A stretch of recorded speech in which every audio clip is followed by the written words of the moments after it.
subscribe, like, share, and don't forget to press the bell icon.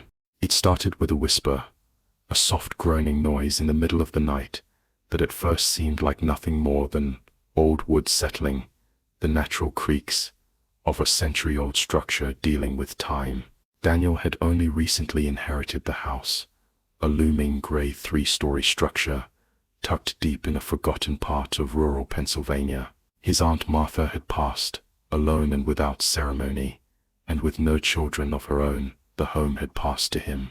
It was far from modern, far from desirable even, but it held an unsettling allure. Daniel, a freelance writer and lifelong loner, decided the isolation would be perfect for his work. The nearest neighbor was 5 miles away, the cell signal was non-existent, and the air seemed colder than it should have been, even for late autumn. The first night he arrived, the air felt heavy, as if the house was pressing itself around him. He chalked it up to nerves, and the dust that had clearly settled over everything. But then, as he lay down on the creaky mattress in the upper bedroom, he heard it, a long drawn-out inhale, not from outside, not from the wind, but from within the walls. He sat up, heart racing, straining his ears. Silence. Then again, a subtle hoo, as if the house itself was sucking in air. He stood, flicked on his flashlight, and paced around the room. Nothing moved, no windows open, no vents, just silence. The next morning,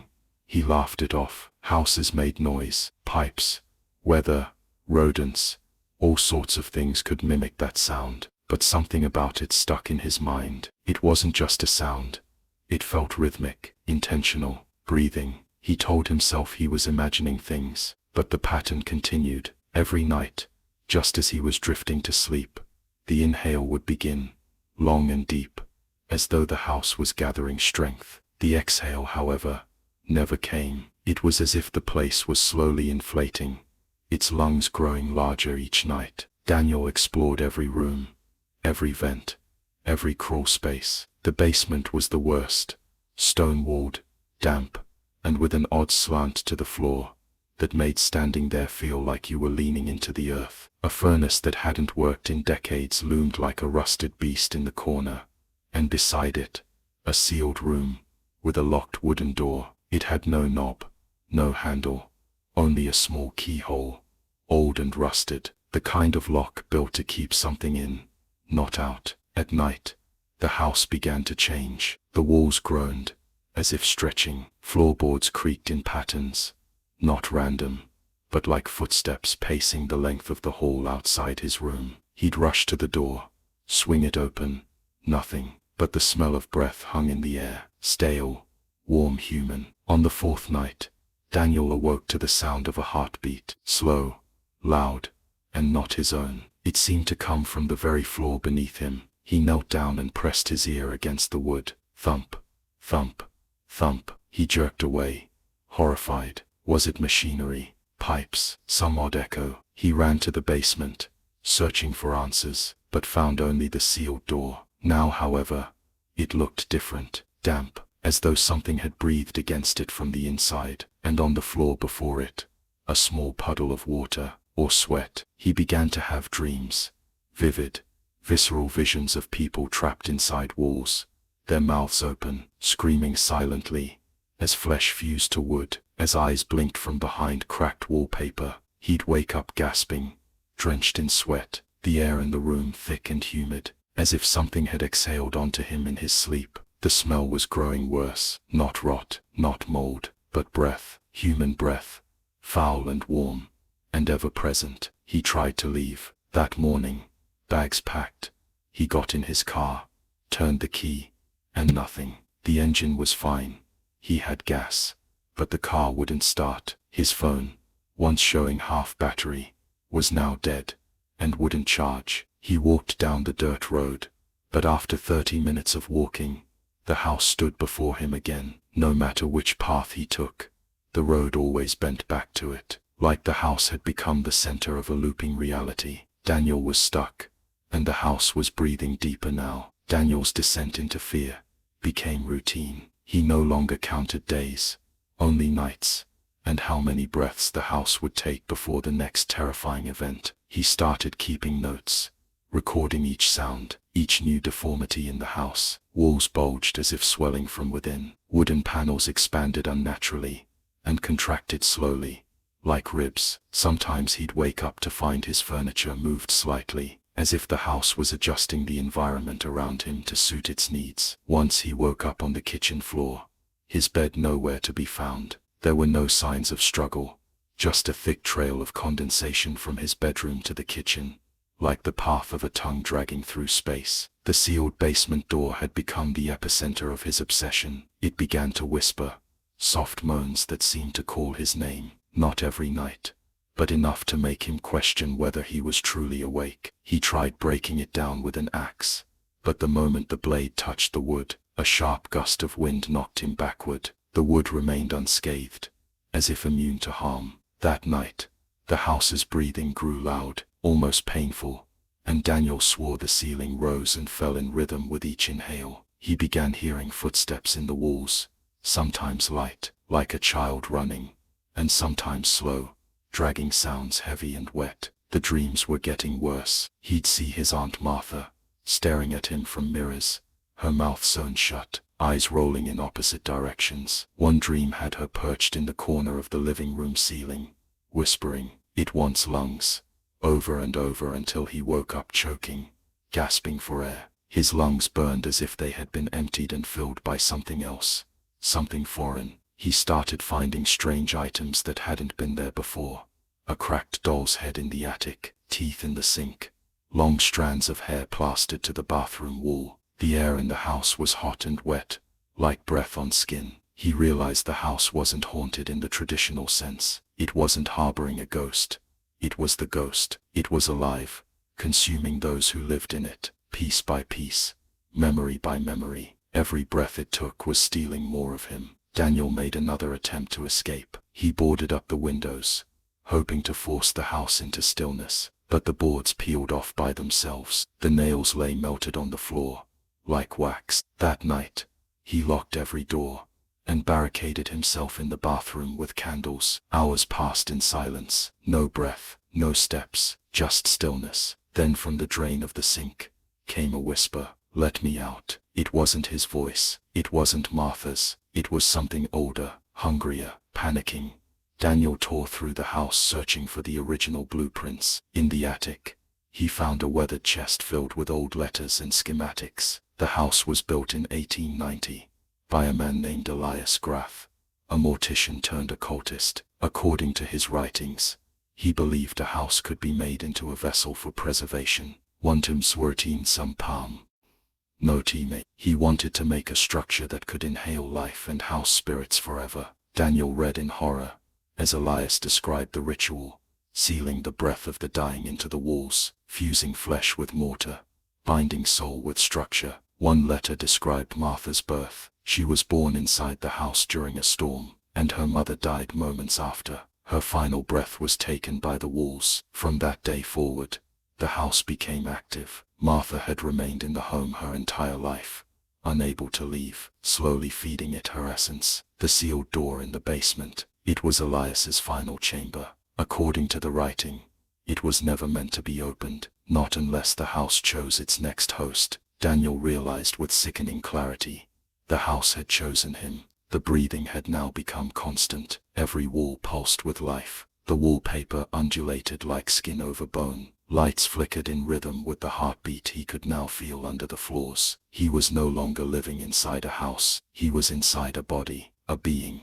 a predator. That night, the whispers returned, louder and layered, many voices at once, crying, pleading, laughing. He tried plugging his ears, but the sound came from within his skull. The house was in him now. His dreams showed him the others who had come before. A man screaming as floorboards nailed themselves over his chest. A woman buried alive beneath the stairwell. A child rocking back and forth inside a wall, singing with a mouth stitched shut. Daniel awoke covered in dirt. He was in the backyard half buried, his nails broken and bleeding as if he had been digging. In front of him stood a small patch of earth shaped like a door. Beneath it, perhaps another chamber. The house was growing, expanding, digging into the world like roots. He stumbled back inside and found the living room breathing. The carpet shifted underfoot like muscle. The fireplace emitted not heat, but the sound of lungs wheezing. And in the center of the room, the silhouette of a figure,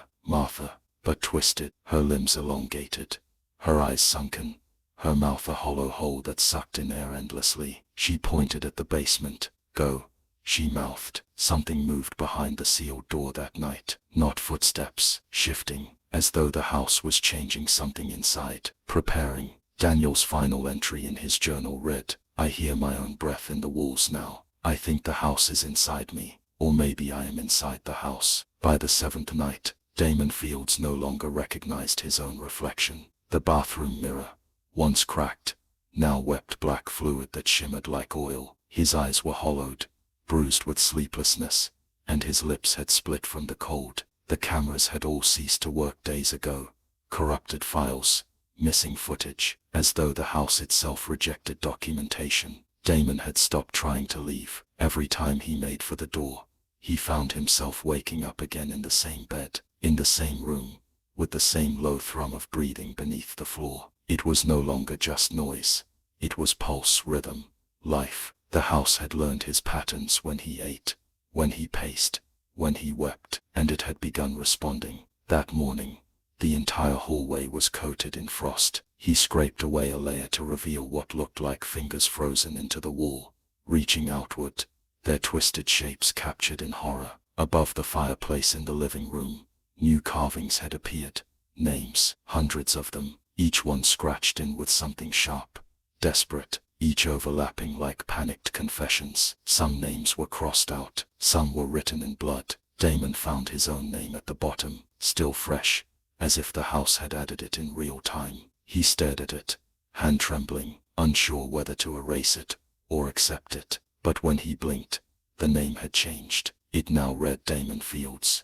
Consumed. Something was coming. The whispers were now screams. The walls pulsed visibly. Mold bloomed across the ceiling in the shape of lungs, rising and falling in sync with the house's breathing. The entire structure had come alive. Doorways warped like mouths mid-scream. Picture frames dripped black tears. Windows showed not the snow-covered yard outside, but faces, hundreds of them, pale and watching, trapped in the glass like insects under ice. Some had stitched mouths, others pressed their palms against the panes, mouthing silent words Damon could barely decipher. Run, escape, breathe. But there was no exit anymore, only corridors that spiraled like intestines, wet and dark, pulsing. That night was the coldest. Damon could no longer feel his toes. The frostbite had begun to climb up his legs like ivy. He tried burning parts of the wallpaper to stay warm, but the smoke formed shapes.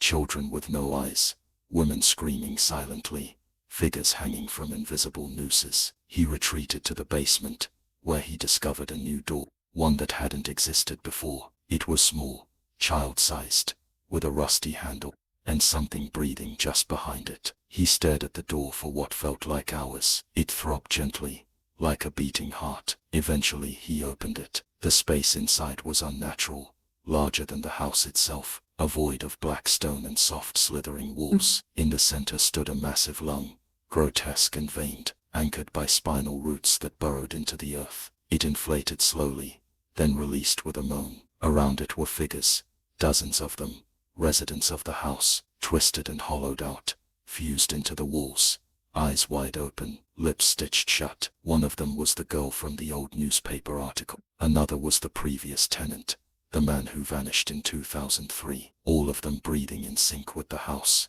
their bodies gently rising and falling, eternally trapped in its rhythm. Damon fell to his knees. He understood now. The house did not kill, it absorbed. It fed not on blood, but on present, on memory, on time. It waited for the right person, one who would stay long enough to be known. And once it knew them, it rewrote them. He felt it begin inside him, the shifting of bones, the itch beneath the skin, his lungs sinking with the house's rhythm. He screamed, but the sound died instantly, as though swallowed. He turned to run but found himself in the master bedroom again, the bed still warm from his body. On the floor, the wet footprints appeared once more, but now they led away from the bed. He was outside of himself, watching, a ghost in his own skin. Morning never came again. Days became loops. The clock spun backward. Time warped. Sometimes he would wake up as a child, sometimes as an old man, sometimes with no memory at all. The house toyed with his perception,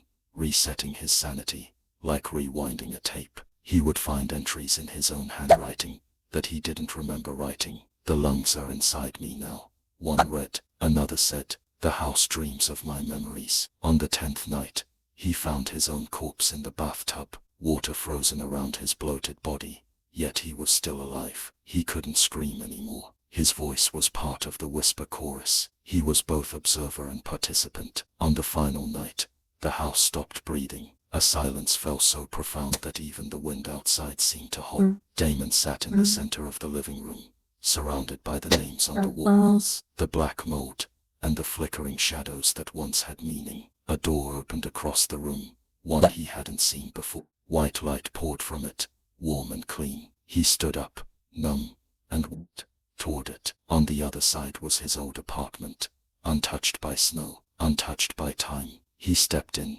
heart pounding, only to hear the door slam shut behind him, and breathe, because that room, it breathed too. He was not free. He had never left. He was now part of it, an echo, a breath, a story whispered through the vents to the next unlucky soul. The screen on his abandoned camera flickered once, recording again. After all this time, in the dim lens reflection, Damon's silhouette stood by the window, watching, waiting for the next guest. The house had exhaled him into the world again, but not whole, not human, just part of the cycle, just another breath.